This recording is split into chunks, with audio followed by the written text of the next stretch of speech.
Buen día, docente y compañeros. El día de hoy vamos a hablar sobre la rehabilitación neuropsicológica. Vamos a hacer una breve explicación sobre qué trata y qué es la rehabilitación neuropsicológica. Esta principalmente constituye más que todo para un proceso terapéutico, el cual va orientado hacia una recuperación o compensación de algunas funciones cognitivas, emocionales y algunas lesiones que se han recibido, digamos que a lo largo de la vida del ser humano. Se habla de rehabilitación neurológica principalmente cuando se logra identificar que existen daños cerebrales, como por ejemplo traumatismos o cráneoencefálicos, que son más que todo causados por accidentes. También se puede generar, digamos que algunas demencias, ya sean algunas enfermedades neurológicas, y digamos que todo este tipo de fenómenos o enfermedades son las que permiten que se pueda generar una rehabilitación neuropsicológica en algunos pacientes. Pero también cabe destacar que hay algunas situaciones como digamos los deterioros cognitivos, que estas generan más que todo como una alteración al desarrollo cerebral.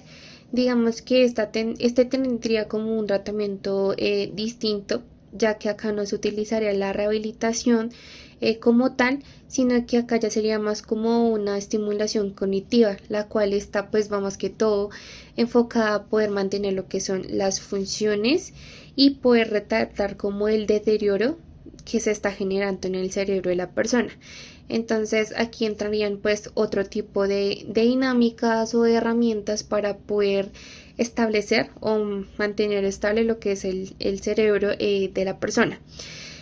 Cabe aclarar también que la rehabilitación neurológica se diferencia de otros enfoques por su principal carácter, que este es pues más que todo estructurado y se basa en la evidencia implicando lo que es un trabajo interdisciplinario, tanto los terapeutas ocupacionales como los fisioterapeutas, que estos pues van de la mano para poder integrar lo que son todas estas herramientas y asimismo poder lograr lo que es la recuperación funcional e integral del cerebro como tal y que su nivel cognitivo pues esté un poco más estabilizado. La neuropsicología surge como una disciplina científica en el siglo XIX, a partir de los descubrimientos que vincularon las funciones mentales específicas con regiones cerebrales concretas.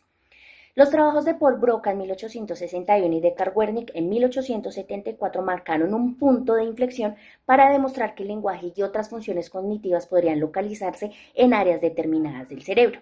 Estos hallazgos dieron origen a la corriente localizacionista, que dominó el procesamiento neurológico durante décadas. En el siglo XX, la disciplina alcanzó su madurez conceptual gracias a los aportes de Alexander Luria, quien propuso una visión más dinámica e integradora del funcionamiento cerebral. Luria sostuvo que las funciones mentales no dependen de una sola región, sino de sistemas funcionales que interactúan entre sí. Este enfoque permitió vincular la teoría con la práctica clínica, sentando las bases de la neuropsicología moderna. El desarrollo tecnológico también impulsa la expansión de esta disciplina. El surgimiento de técnicas de neuroimagen como la tomografía axial computarizada y la resonancia magnética transforma la investigación al posibilitar el estudio del cerebro con el funcionamiento.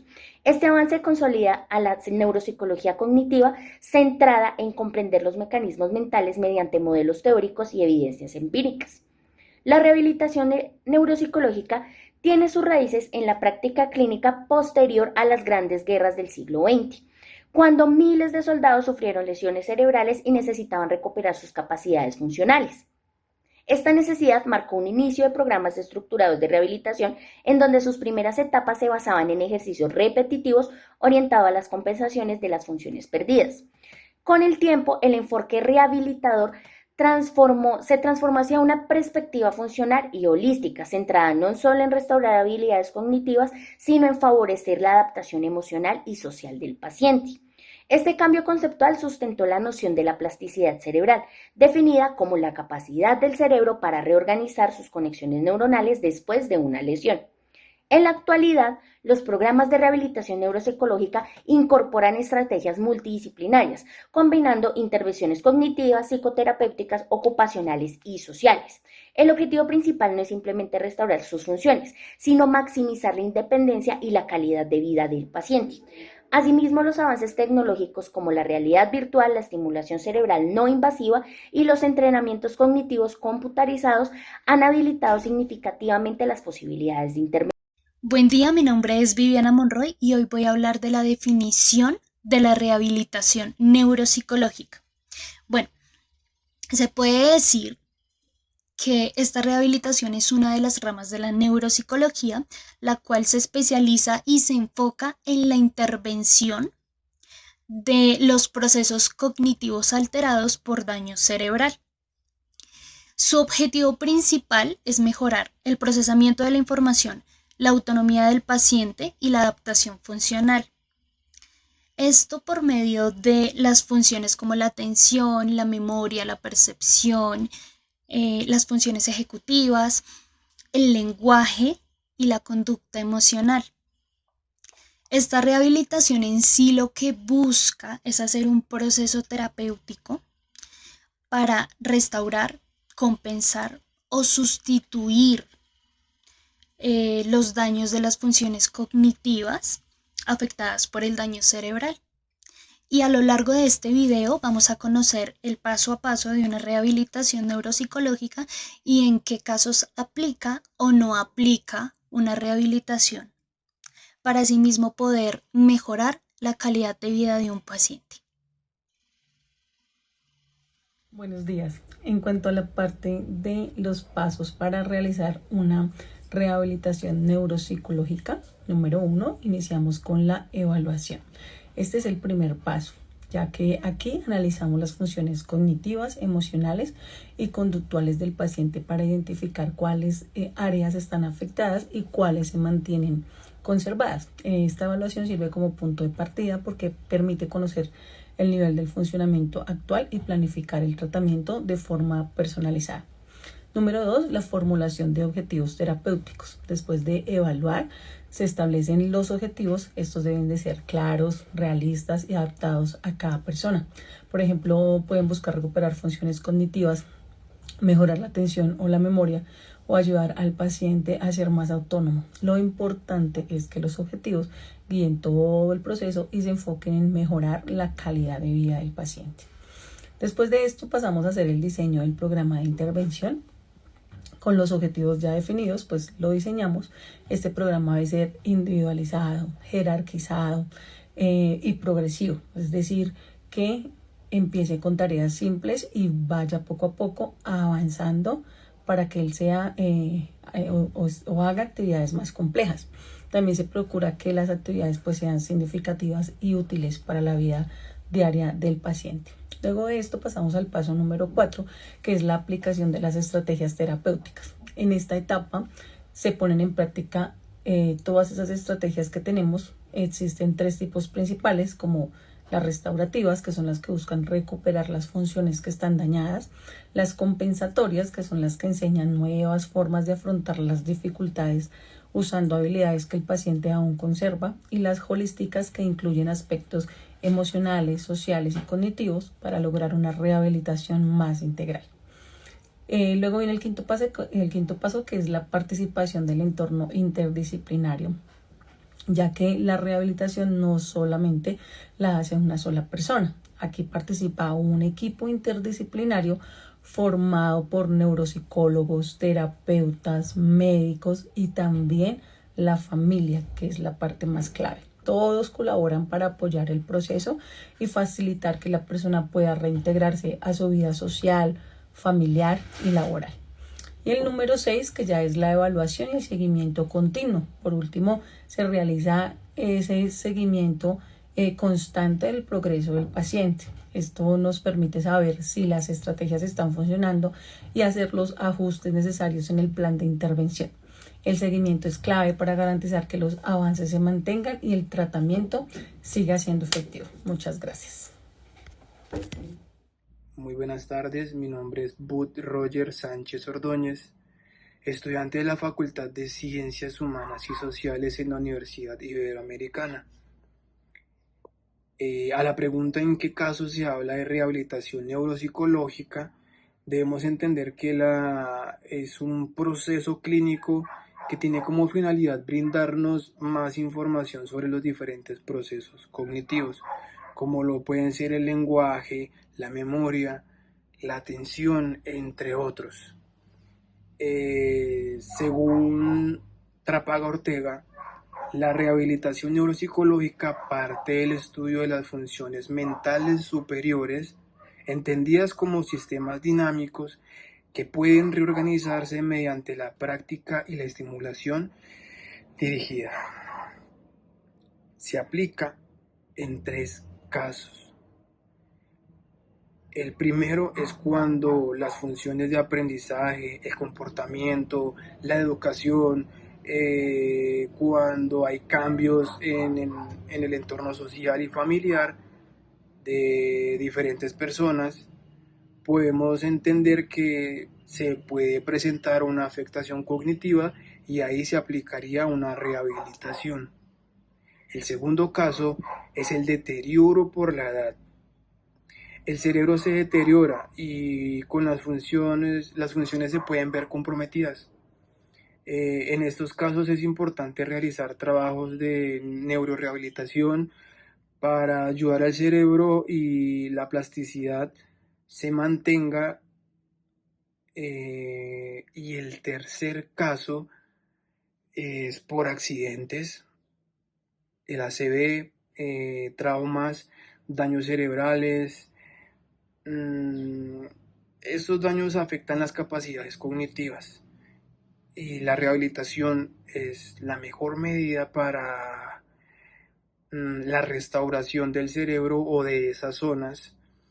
Y todos estos casos de rehabilitación se llevan de una mejor manera con la compañía de familiares, entendiendo que no es un proceso fácil, entendiendo que hay muchos altibajos, pero se puede lograr y se puede generar una mejor calidad de vida. Muchas gracias. Hola, buenas tardes. Yo soy Paula Andrea Giraldo, estudiante de Psicología Virtual de la Iberoamericana. Y mis compañeros y yo les vamos a hablar de rehabilitación neuropsicológica y yo les voy a hablar en cuáles casos no se puede hacer rehabilitación neuropsicológica sino estimulación cognitiva. La rehabilitación neuropsicológica es un proceso clínico que busca recuperar las funciones cognitivas afectadas después de una lesión cerebral, como un accidente cerebrovascular o un traumatismo. En cambio, la estimulación cognitiva se usa cuando no existe daño cerebral, sino una disminución leve o natural del rendimiento mental, como ocurre en personas mayores, en quienes tienen estrés, TDAH, ansiedad o depresión, o simplemente quieren mantener su mente activa. Según Ramírez Montes, en el 2007, la estimulación cognitiva busca mantener y fortalecer las capacidades mentales que todavía están conservadas, ayudando a prevenir el deterioro en lugar de recuperar funciones perdidas. Por eso, también es muy útil en casos de deterioro cognitivo o en las primeras etapas del Alzheimer, donde el objetivo no es rehabilitar, sino ralentizar el avance del deterioro y mantener las habilidades que el paciente aún conserva. Según explica Wilson en el 2015, este tipo de estimulación se basa en actividades que fortalecen la atención, la memoria o el lenguaje. Y es ideal para personas que siguen siendo autónomas, pero necesitan apoyo para mantener su rendimiento cognitivo.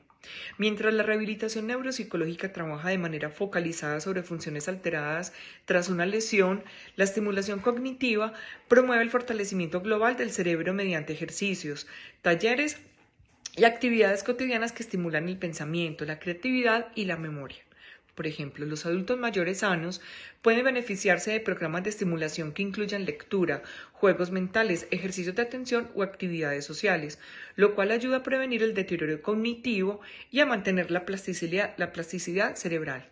En ese sentido, la decisión entre una intervención u otra depende directamente de la evaluación neuropsicológica previa, que permite identificar si existe un daño cerebral orgánico o un déficit funcional sin lesión estructural. Cuando se confirma la ausencia de daño cerebral, el abordaje adecuado será la estimulación cognitiva, ya que la rehabilitación neuropsicológica exige un proceso clínico más intenso y dirigido a la recuperación de funciones perdidas. Esto lo encontramos en Ramírez Montes en el 2007. Por tanto, no se realiza rehabilitación neuropsicológica, sino estimulación cognitiva en los siguientes casos.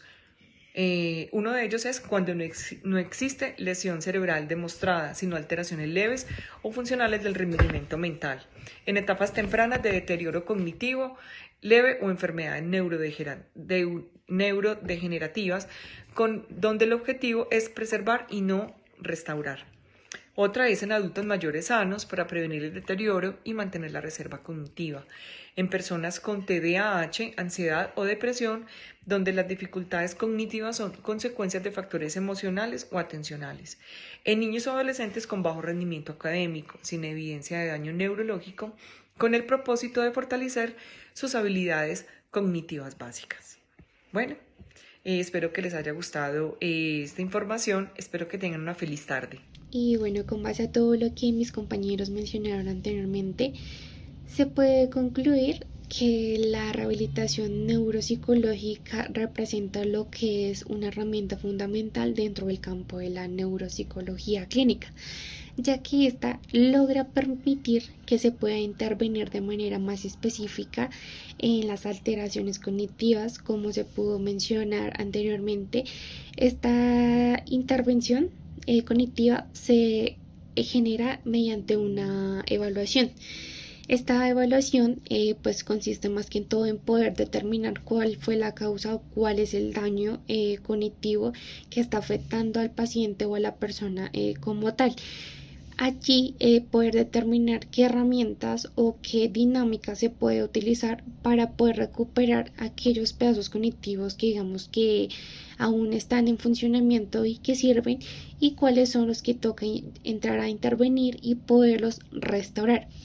Este proceso no solamente se centra en recuperar funciones perdidas, sino también en poder enseñar estrategias compensatorias que logren facilitar la adaptación del individuo en su entorno cotidiano, ya que su entorno cotidiano es la vivencia, la experiencia día a día para que la persona pueda estar bien consigo mismo.